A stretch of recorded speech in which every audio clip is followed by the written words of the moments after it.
Kawasan rukun tetangga KRT kini muncul sebagai pemacu ekonomi penduduk setempat dengan menggerakkan pelbagai inisiatif keusahawanan dan industri kecil dan sederhana IKS di peringkat komuniti. Di Kampung Endah, Kuala Langat, Selangor, peranan aktif KRT membuktikan pembangunan dari akar umbi mampu melahirkan komuniti yang berdaya saing. Laporan Zanaria Zainal Abidin.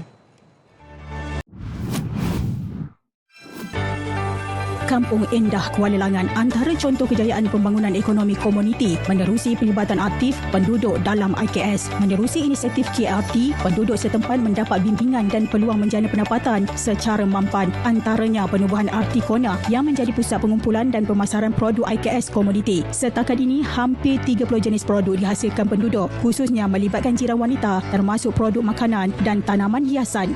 Suri rumah macam sangat seronok nak meletakkan produk di RT Corner sebab alhamdulillah jualan setiap minggu amat memberangsangkan. Lagi-lagi kalau time cuti public holiday, cuti sekolah, walaupun tak public holiday, hujung minggu pelanggan ramai. Jadi produk kami tak pernah lama. Maknanya minggu tu buat, minggu tu habis, nanti minggu depan dah produk baru. KRT Kampung Endah turut mengusahakan projek ternakan kambing biri-biri hasil geran Kementerian Perpaduan bernilai RM50,000 bermula sejak lebih setahun lalu. Kini terdapat 30 ekor ternakan berkenaan yang ditempatkan di dalam sebuah kandang. Projek ini turut memasarkan produk hiliran serta penghasilan baja organik daripada sisa makanan.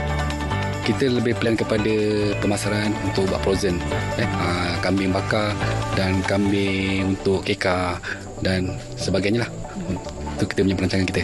Untuk proses kambing kategori Endah sedikit unik lah dengan peternak-peternak lain. Kita daripada tinja kambing tadi, kita bersihkan dan kita terus bakar. Dan bakar kita untuk menghasilkan baja. Pihaknya juga turut merancang pembangunan chalet biri-biri melibatkan 30 unit kandang kecil di ladang kelapa sawit seluas 5 ekar. Orang ramai boleh membeli kambing biri-biri untuk diuruskan oleh ahli KRT dengan setiap unit kandang kecil ini bernilai RM2,200. Ia menawarkan pulangan jangka panjang kepada pemilik melalui anak kambing yang dilahirkan. Selain projek berkelompok, kejayaan IKS di Kampung Endah turut disokong oleh inisiatif individu. Bermula sekadar hobi, seorang suri rumah menjadikan minat terhadap tanaman hiasan sebagai sumber pendapatan. Tanaman hiasannya dijual pada harga RM25 hingga mencecah RM5,000.